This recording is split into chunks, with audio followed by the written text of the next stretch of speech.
Ako po si Jordan, 29 years old. Sa edad kong to, masasabi kong napakapusok ko. Nakakahiyang sabihin ito sa inyo. Pero ito naman kasi yung totoo. Ayokong magpanggap dahil alam kong wala naman akong mapapala kung magkukunwari akong napaka-santo. At dahil nga sa pagiging mapusok ko, nakagawa ko ng hindi maganda. At para malinaw sa inyong lahat, uumpisahan ko na pong magsalaysay. Jordan, tumawag si Mama. Tinatanong niya kung ano daw ang plano natin. Alam niya kasing next month na ako manganganak. Unang anak natin to. Kaya nag-aalala siya sa aming mag-ina. Wala tayong kaalam-alam pagdating sa pag-aasikaso sa bata. At ganoon din sa akin. Ilang beses na siyang tumawag. Medyo nagagalit na nga eh. Dahil hindi ko man lang sabihin sa kanya ang plano natin.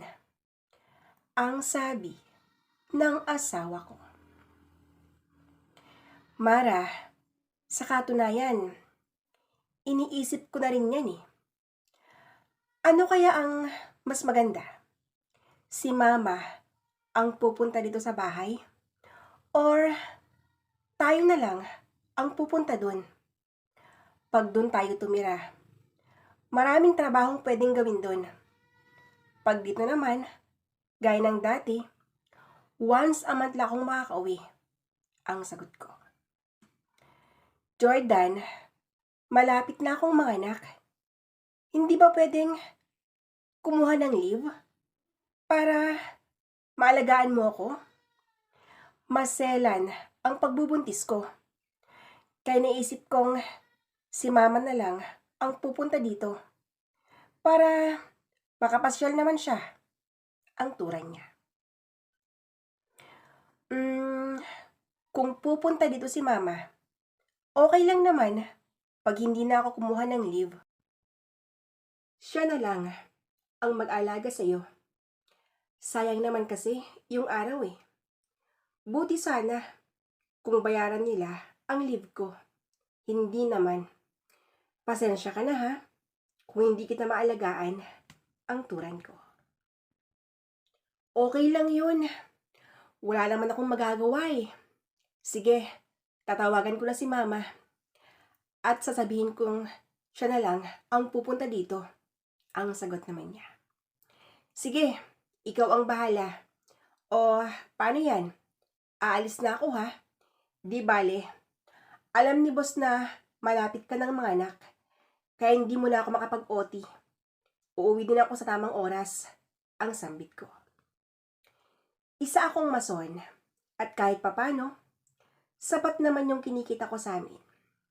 May kalayuan ang site, kaya hindi ako nakakauwi noon. Pero, nung nalaman ni boss na malapit ng mga anak ang asawa ko, nilipat niya ako sa ibang site. Medyo malapit na yon sa bahay namin. Kung matutuloy ang binan ko, malamang sa malamang, babalik na ako sa dating site. At yun na nga, pagkatapos ang pag-uusap namin ng asawa ko, pumunta na ako sa aking trabaho. Naging abala ko sa araw na yun. Pagsapit ng hapon, gaya ng sinabi ko sa misis ko, hindi na ako nag-OT. Agad na akong umuwi. At habang papalapit ako sa aming bahay, napansin ko ang mga damit na nakasampay sa terrace. Nakaramdam ako ng inis dahil sinabi ko na sa misis kong huwag niyang pakialaman yung mga labahay. Mara, sinong may sabi sa'yong maglalaba ka? Diba, ang sabi ko sa'yo, ako na ang gagawa nito. Paano kung madulas ka dun? Baka mamaya, Ano pang mangyari sa inyo ng anak natin? Mara, nasan ka? Ang tigas talaga ng ulo mo. Ang galit na sabi ko. Habang nakatingin ako sa mga labahan. Nung hindi ko inaasahan na lumapit ang aking biyanan. Jordan, huwag ka nang magalit. Ako ang naglaban ng mga yan.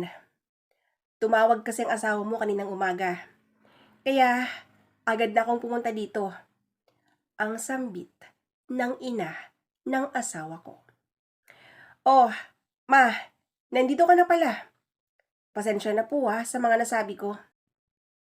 Iniisip ko lang naman kasi ang kalagayan ng mag-ina ko. Siya nga pala. Ma, nasaan po si Mara? Ang wika ko. Huwag kang humingi ng pasensya dahil naintindihan kita. Maswerte ngayong anak ko dahil ganyan pala ang trato mo sa kanya. Salamat ha. Nasa loob ng banyo si Mara. Sige na, halika. Pasok ka, Jordan. Ang tura nito. Pumasok na nga kami at sakto naman nun na lumabas na si Mara mula sa loob ng banyo. Jordan, nandito ka na pala. Ang sambit ni Mara. Oo, halos kakarating ko lang din. Nandito na pala si Mama. Akala ko ikaw ang naglaba. Si Mama naman pala, ang sabi ko. Ganun ba? Timing na timing ang pagdating mo Nakaluto na si Mama. Pasensya ka na kung hindi ko na nasabi sa'yo. Expired na kasi yung load ko Pasensya na ha, ang sagot niya. Ayos lang yun. Saglit lang ha. Magbibihis lang ako, ang wika ko. Alam nyo, kayong dalawa, nakakatuwa kayo. At lalo ka na, Jordan. Ganito pala kayo. Salamat ha, dahil hindi mo pinapabayaan ang anak ko. Hindi siya nagkamali sa'yo. At sana, huwag kang magbago. Ang wika ng aking biyanan. Ma, mabait naman talaga tong asawa ko Buti na nga lang hindi ako pumayag sa sinasabi niyo sa akin noon. Kung pumayag akong makipag-asawa sa anak ng kumari mo, baka hindi ganito ang buhay ko ngayon. Ma, ang sagot ni Mara at lumapit pa siya sa akin. Os, talaga? May nirereto pala sila sa'yo noon. Hindi ko yata alam yan At bakit naman hindi ka pumayag? Ang wika ko. Jordan, huwag mo nang isipin yun. Matagal na yun Huwag ka nang magtampo. Ayaw ko sa nirereto nila dahil hindi ko siya mahal. At dahil ikaw ang mahal ko. Ang sagot ni Mara. So, dapat na ba akong matuwa? Dahil ako ang pinili mo? Bakit mo naman nilihim sa akin? At siguro nga, yan yung dahilan kung bakit ka nagmamadaling magpakasal na noon. Nang dahil sa pagmamadali mo, nakansel ang flight ko, sana. Ang alam ko naman nun, gustong gusto mo talagang makipag-asawa sa akin. Ang hindi ko alam, meron palang dahilan kung bakit ka nagmamadaling makipag-asawa. Ang nagtatampong sabi ko. Jordan, huwag mo na kasing isipin ang mga yun. Teka, ako lang ba yung ganito? Ikaw din naman May babaeng habol ng habol din sa'yo noon. Ang turan niya. Hay naku mga anak, tama na yan. Baka mamaya, saan pahahantong ang pag-uusap ninyo na yan? Sige na Jordan, magbihis ka na. Lalamig na yung mga pagkain, kanina pa naghihintay. Ang turan ng biyanan ko. Gusto ko pang sumagot noon, pero ayaw ko ring maging bastos sa harapan ng ina ng asawa ko. Kaya naman, Agad na akong nagtungo sa kwarto. Nagpalit muna ako ng damit. Pagkatapos nun, sabay-sabay na kaming kumain. At sa pamamalagi ng binan ko sa bahay namin, gumaan yung pakiramdam ko. Wala na kasi akong trabahong iniisip. At yung pag-aalala sa asawa ko ay nabawasan na rin. Lalo na at malapit na siyang manganak. Noon, hindi man lang ako makalabas para gumimik. Pero, nung kasama na namin si Benan, para akong nakalabas sa kulungan. Nakakalabas na rin ako para makijamming sa mga tropa ko. At madalas ko nang kaampi ang Benan ko. Sa lahat ng mga kalokohan ko, naintindihan niya ako. Naintindihan niya ang kalagayan ko. Alam niyang istrikta ang asawa ko. Pabor sa akin ang ginagawa ng kanyang ina. Pagkalipas ng 2 buwan, nagpaalam na ako sa misis ko. Mara, ngayon na nanak ka na. Babalik na ako sa site ha.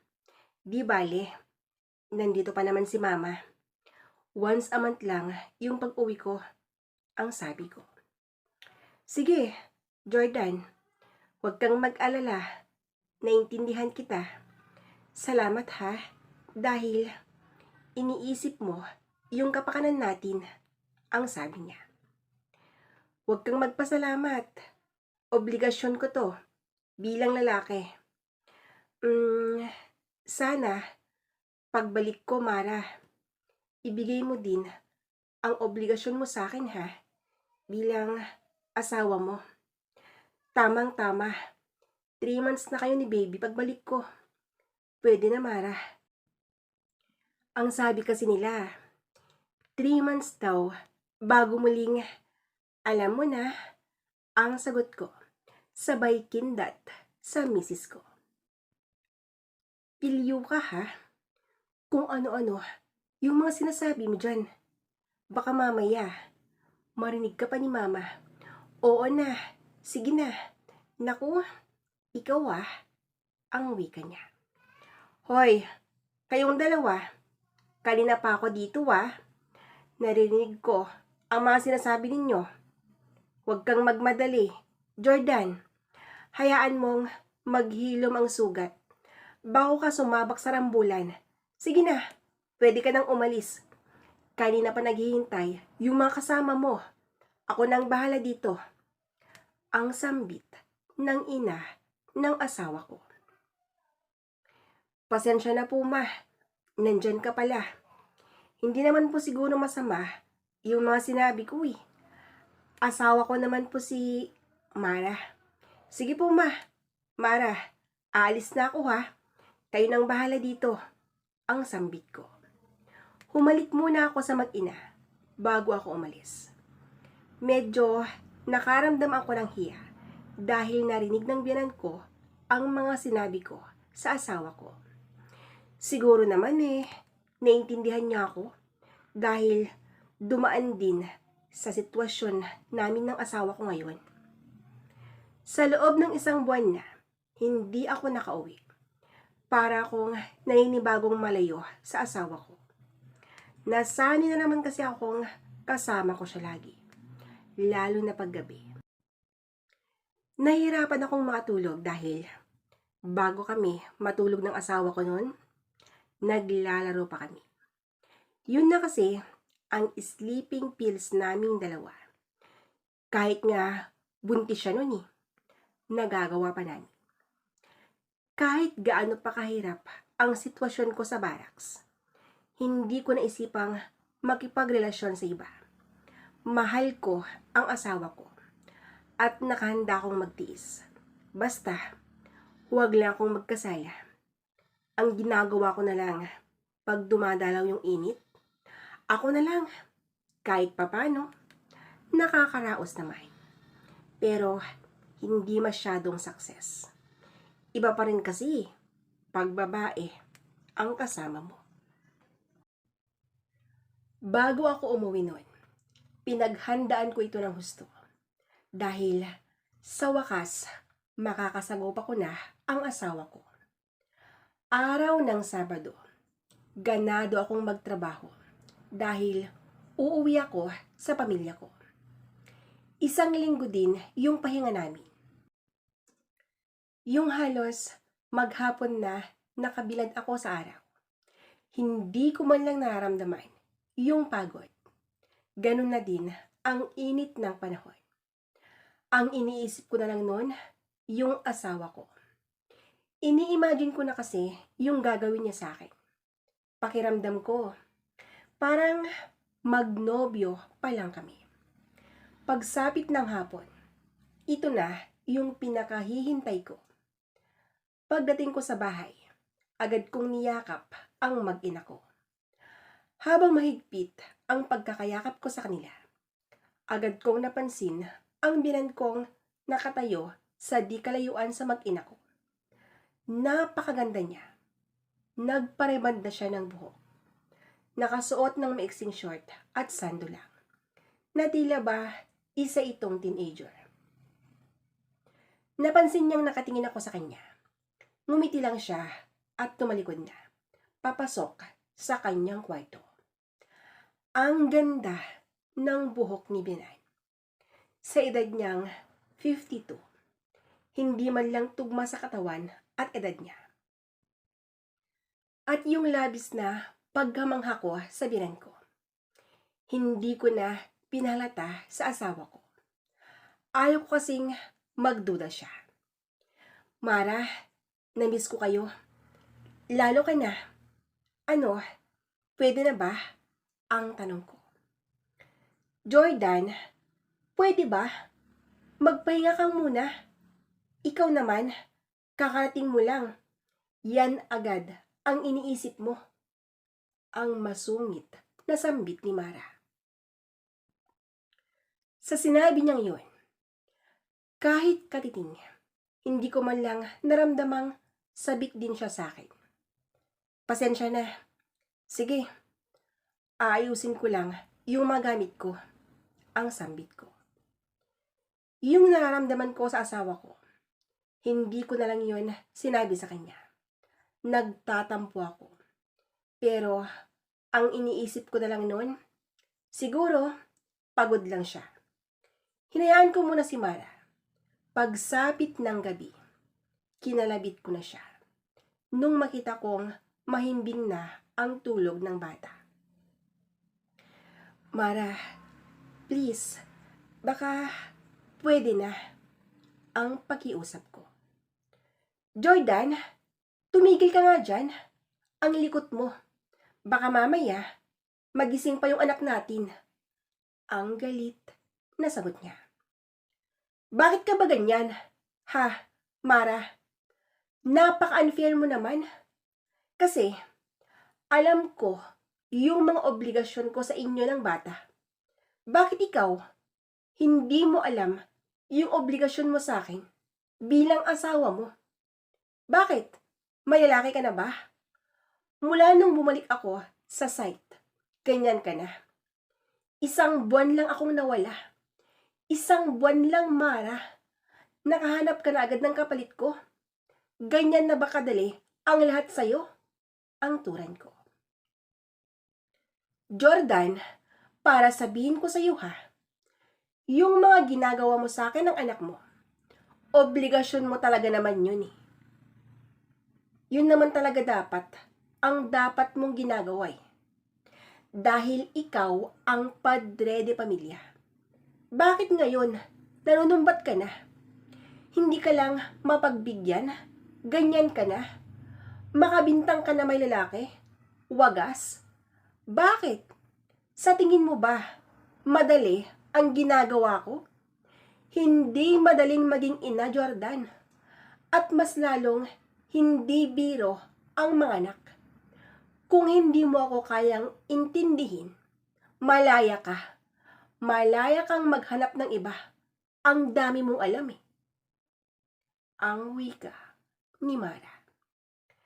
Sa sinabi ni Mara, nasaktan ako ng sobra. At pakiramdam ko, gusto ko siyang saktan. Lumabas na lang ako mula sa kwarto para makaiwas sa pwede kong gawin sa kanya.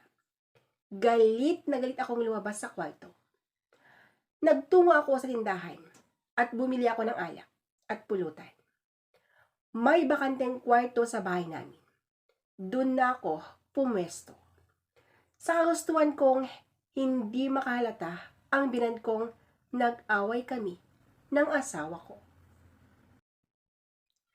Hangga't maaari, ayaw ko siyang makahalata.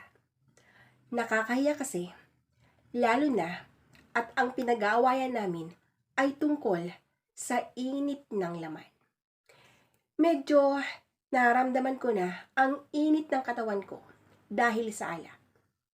Nag-e-enjoy ako noon habang nakikinig ng music. Maya-maya pa ay biglang bumukas ang pintuan. "Oh, Jordan, anong ginagawa mo? Ba't ka lumabas sa kwarto?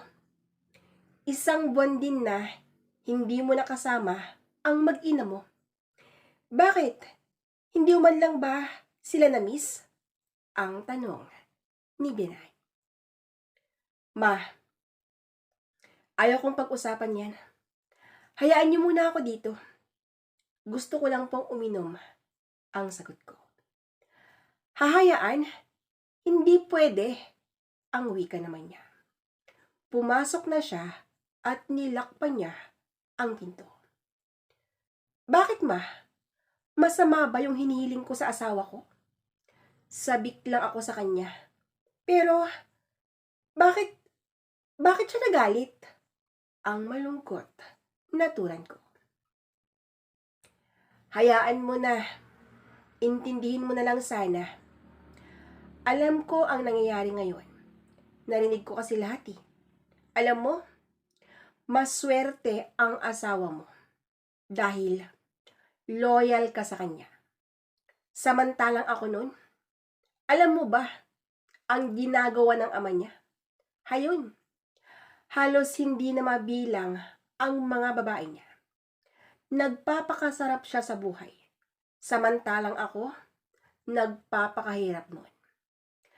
Habang nagsasalita si Binay, ramdam ko ang sobrang hinanakit niya at sunod-sunod na rin ang tagay niya. "Ma, tama na. Baka masobrahan mo yung alak," ang sabi ko. "Okay lang ako," ang wika nito. Lumapit siya sa akin at hinawakan niya ang hita ko. Bahagyang pinisil niya ito. "Ma, anong ginagawa mo?" ang tanong ko sa kanya. "Alam kong matindi ang pangailangan mo. Kaya, hayaan mong ako na ang magbibigay nun sa'yo. Total, binabaliwala ka naman ng asawa mo. Yun kung papayag ka lang naman," ang wika niya. Sabay lapirot sa ilong ko. Dahil sa ginagawa ng binan ko, unti-unti na akong nagliliyab. At nang dahil sa matinding pangailangan ko, bumigay na ako. At pinatulan ko na ang ina ng asawa ko. Tumanggi ang asawa ko nung kinalabit ko siya. Kaya si Bianan ang nagbigay ng kailangan ko. Siya yung nagtanggal sa init ng katawan ko. Nangyari nga ang hindi inaasahan sa pagitan namin ng aking Binay. Sa loob mismo ng bakanteng kwarto na yon. Pagkatapos nun, lumabas na si Binay. At ako naman, natulog na ako doon. Kinaumagahan, pumasok si Mara at ginising niya ako. "Jordan, Jordan, gising na. Ano ba? Jordan, nakita mo ba si Mama?" ang tanong niya. "Ha? Bakit mo tinatanong sa akin yan? Kita mo naman, no? Hindi pa ako lumalabas ng kwarto, di ba?" ang sagot ko. Malay ko, baka kasi nakausap mo siya kagabi," ang turay niya. "Ha? Bakit? Ano bang nangyari?" ang gulat na aking tanong. na medyo kinakabahan ako. Wala kasi yung mga gamit niya. Tinatawagan ko yung cellphone niya. Wala naman, hindi ko makontak.